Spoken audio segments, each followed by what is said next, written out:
Hello and welcome to the MAC weather page for this Wednesday, December 5th. And you can see on our time lapse yesterday, we had plenty of sunshine, a pretty rare commodity here over the last about 45 days.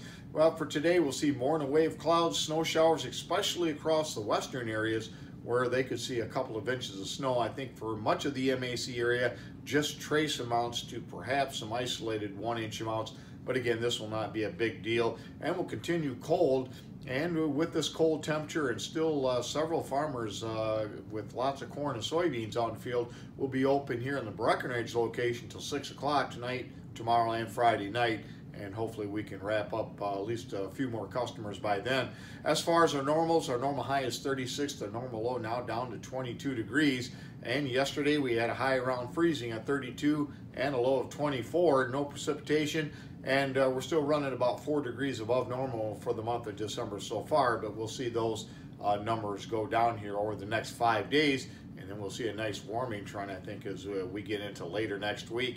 Sunrise this morning is 7:54. It'll set tonight at 5:03.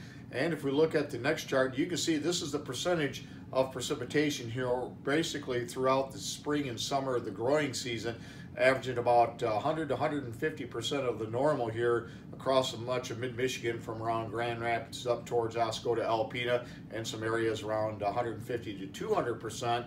And this area here is where we've seen a lot of difficulty getting some of the corn and stuff out of the field. And definitely you can see as we trended and we began to get more and more corn from this area, we've seen our quality levels go down with lighter test weights and higher levels of DON certainly reported through the season as we went on. Conditions continued to get a little bit worse as far as quality, but overall pretty decent crop. All things considered. As far as temperatures this morning, you see mainly in the mid-20s across much of the area. The cold spot, a little bit of clearing down in Lansing most likely. Temperature there 22 degrees, and warm spot here in Kentucky at 28 degrees.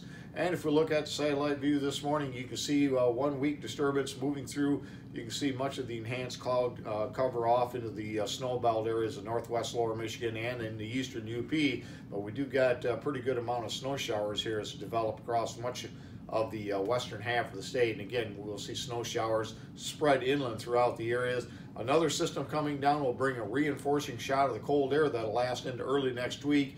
That could bring us a little bit of snow as it rapidly moves this area as we get into tonight. Again, no major amounts of precipitation except for in the snow belt areas where several inches of snow could fall. And if we look at the radar, you can see that area of snow showers here across the region. And again, we expect these to begin to dissipate here as we go through the morning and afternoon hours.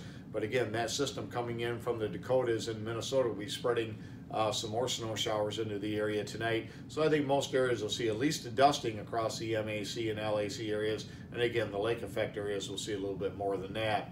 On the weather map this morning, you can see overall, though, dominating high pressure across much of the U.S. The exception will be across the southern states where we expect a pretty good storm and a lot of precipitation to spread in across the southern states and well off to our north. And by tomorrow you can see the cold front, the reinforcing shot of cold air coming into the Great Lakes. And again, that's going to continue to make us quite cold, but it's also going to bring some pretty dry air. And with that dry air is going to come plenty of sunshine for Friday, Saturday, Sunday, probably Monday and Tuesday as well. Looks like we could see at least sunny to mostly sunny skies across the area. As far as that precipitation over the next 7 days, you can see where the bulk of the precipitation is going to be well off to the south. Some of these areas could actually see a very significant snowstorm, again, especially across the foothills of the Appalachians here in the Carolinas and Virginia. And for us here in the Great Lakes, you can see little to no precipitation overall over the next 7 days, and that should hopefully help to wrap up most of the harvest of 2018 here in the Great Lakes. As far as snowfall, again, very minimal amounts, mainly a trace to a ½ inch across the area. Again, most areas just a dusting. The heaviest amounts will remain in the Great Lakes as downwind from the Great Lakes and the snow belt regions. And you can see the extended outlook, our well-advertised warming trend that we see coming in for later next week and extending right in through the 8 to 14 day outlook. Again, we look like have a pretty good shot at a green Christmas. However, Just because you're warmer doesn't necessarily mean you can't get snow. And as we get deeper and deeper into December, as we close in on Christmas and New Year's, certainly have to watch individual storms, as above normal precipitation is expected here also during those periods. So hopefully we can get the crops wrapped up here over the next several days. As far as the forecast goes, you can see mainly 30s by day, 20s by night. But over the next couple of nights, as we get into Friday and Saturday and Sunday mornings, we'll see temperatures start off into the teens. So very chilly out there here over the next 5 days before that warming trend begins later next week. Thanks for stopping by, and have yourself a great day, and 73s to all.